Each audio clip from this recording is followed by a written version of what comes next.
സ്വാതന്ത്ര്യത്തിൻ്റെ ചിറകുകൾ. പ്രശസ്ത കവിയായ ഉണ്ണായി വാര്യരുടെ നളചരിതം ആട്ടക്കഥയിൽ നിന്നുള്ള പാഠഭാഗമാണ് സ്വാതന്ത്ര്യത്തിൻ്റെ ചിറകുകൾ. നളൻ എന്ന രാജാവും സ്വർണഹംസവും തമ്മിലുള്ള ഹൃദയസ്പർശിയായ ഒരു സംഭാഷണമായാണ് ഉണ്ണായി വാര്യർ ഈ ആട്ടക്കഥാഭാഗം രചിച്ചിട്ടുള്ളത്. വിദർഭയിലെ രാജാവായ ഭീമന്റെ പുത്രിയാണ് ദമയന്തി. നാരദ മഹർഷിയിൽ നിന്ന് ദമയന്തിയുടെ ഗുണഗണങ്ങൾ കേട്ടറിഞ്ഞ നിഷധ രാജാവായ നളൻ അവളിൽ അനുരക്തനാകുന്നു. പ്രണയവിവശനായ നളൻ ഉദ്യാനത്തിൽ ഉലാത്തുമ്പോൾ കാണാനിടയായ സ്വർണവർണ്ണമുള്ള ഹംസത്തെ പിടികൂടുന്നതാണ് പാഠസന്ദർഭം. ഇനി നമുക്ക് പാഠത്തിലേക്ക് കടക്കാം. അനക്കം കൂടാതെ നരവരനണഞ്ഞാശു കുതുകാനർക്ക സ്വർണാഭം ശൈതമരയെന്ന പരിവൃഢം ഇണക്കാമെന്നോർത്തങ്ങിതമൊടു പിടിച്ചൊരളവിലെ കനക്കും ശോകം പൂണ്ടവനധ രുരോധാതികരുണം.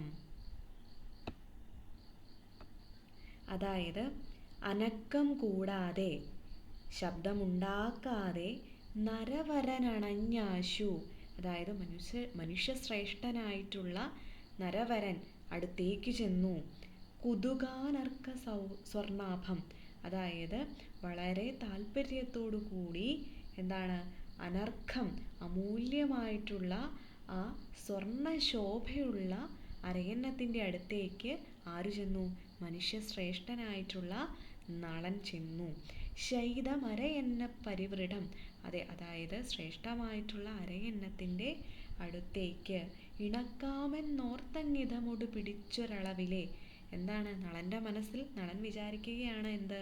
ആ അരയന്നത്തെ ഇണക്കാമെന്നോർത്തിങ്ങതമൊടു, അതായത് അതിനെ വളരെ ഇഷ്ടത്തോടു കൂടി അതിനെ ഇണക്കി വളർത്താം എന്നുള്ള ആ ഒരു മനസ്സോടു കൂടിയാണ് നളൻ ആരുടെ അടുത്തേക്ക് ചെല്ലുന്നത്? അരയന്നത്തിൻ്റെ അടുത്തേക്ക് ചെല്ലുന്നത്. കനക്കും ശോകം പൂണ്ടവനധ രുരോധാതികരുണം, അതായത് എന്താണ് വർദ്ധിച്ച ശോകം പൂണ്ട് കരഞ്ഞു. ആര്? നമ്മുടെ അരയന്നം, അതായത് തന്നെ പിടിക്കുകയാണ് എന്നോർത്ത് അരയന്നം കരയുകയാണ്.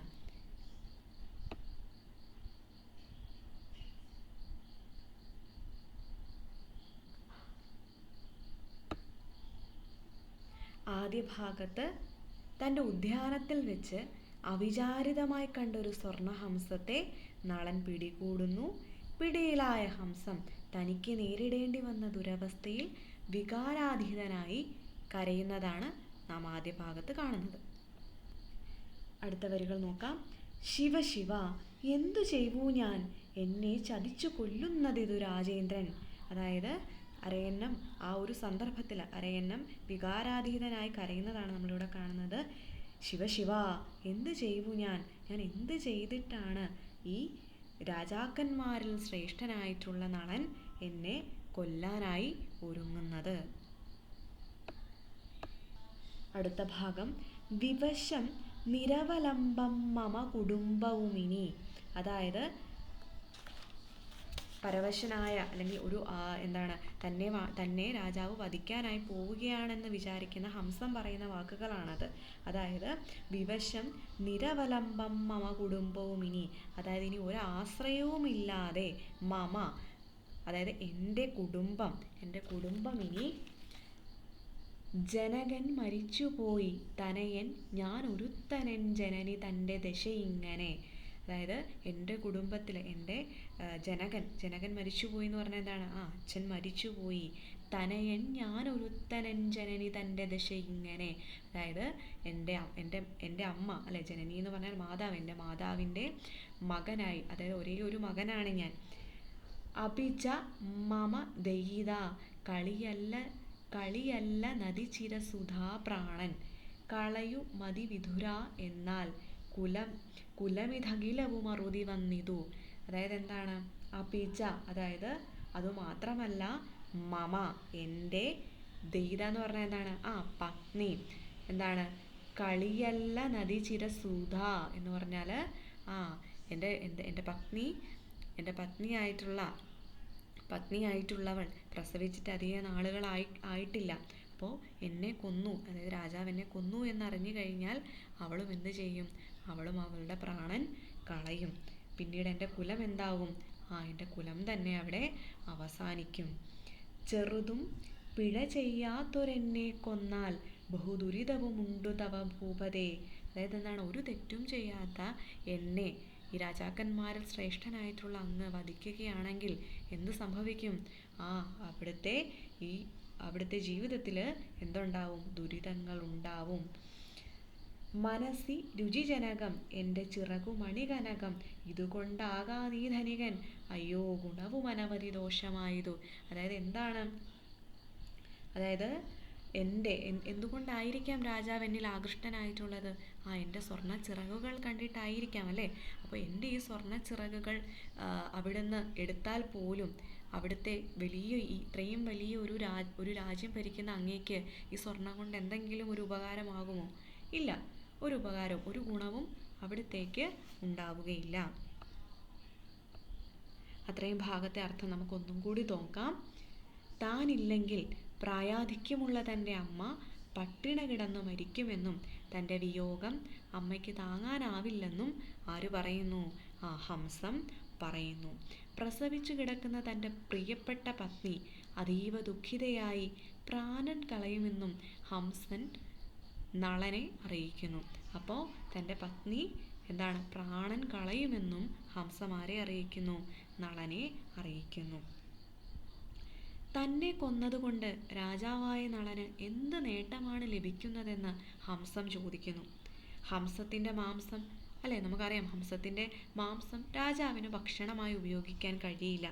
സ്വർണ്ണ നിറത്തിലുള്ള ചിറകുകൾ പറിച്ചെടുത്ത് വിറ്റാൽ കിട്ടുന്ന ധനം കൊണ്ട് രാജാവിന് വലിയ ഗുണമൊന്നുമില്ല.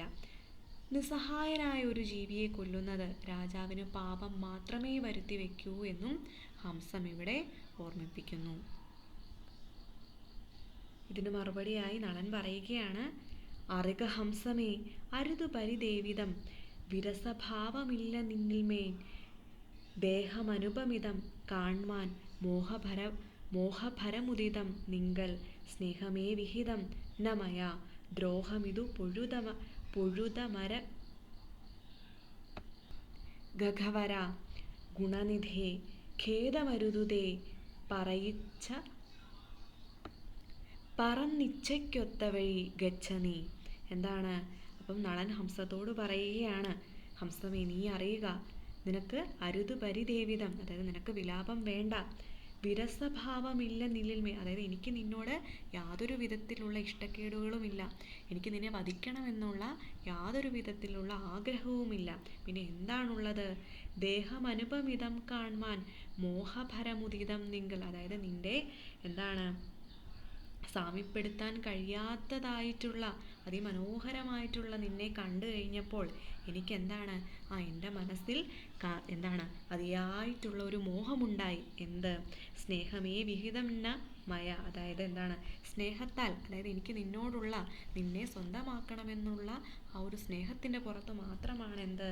ഞാൻ നിന്നെ പിടികൂടാനായി ആഗ്രഹിച്ചത്. ദ്രോഹമിതു പൊഴുതമര ഗഘവര ഗുണനിധേ, അതായത് എന്താണ്? ദേവപക്ഷി ശ്രേഷ്ഠനായിട്ടുള്ള അവിടുന്ന് മനസ്സിലാക്കിയാലും അവിടത്തേക്ക് യാതൊരുവിധ ദ്രോഹവും ഉണ്ടാക്കാൻ ഞാൻ ആഗ്രഹിച്ചിട്ടില്ല.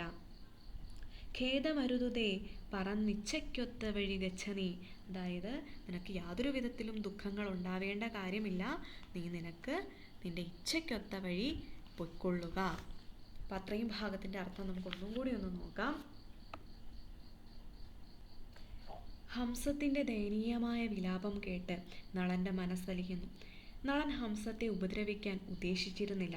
ഹംസത്തിൻ്റെ അഴകിൽ ആകൃഷ്ടനായി അതിനെ കയ്യിലെടുത്ത് ഒന്ന് തലോടണമെന്ന ആഗ്രഹം മാത്രമാണ് നളനുണ്ടായിരുന്നത്. ഹംസത്തോട് തനിക്ക് യാതൊരു വിരോധമില്ലെന്നും ഭയപ്പെടേണ്ടതില്ലെന്നും നളൻ സ്നേഹത്തോടെ പറയുന്നു. എന്താണ് ഈ ഒരു പാഠഭാഗം നമുക്ക് നൽകുന്ന സന്ദേശം എന്ന് പറയുന്നത്? സ്വാതന്ത്ര്യം ഏതൊരു ജീവിക്കും എത്രമാത്രം വിലപ്പെട്ടതാണെന്ന് ഈ പാഠഭാഗം നമ്മെ പഠിപ്പിക്കുന്നു. മനുഷ്യനായാലും പക്ഷിയായാലും തടവിലാക്കപ്പെടുന്നത് വേദനയുണ്ടാക്കുന്ന കാര്യമാണ്. കാരുണ്യവും സ്നേഹവുമാണ് എല്ലാ ബന്ധങ്ങളെയും ഈടുള്ളതാക്കുന്നതെന്ന് പാഠഭാഗം നമ്മെ ഓർമ്മിപ്പിക്കുന്നു.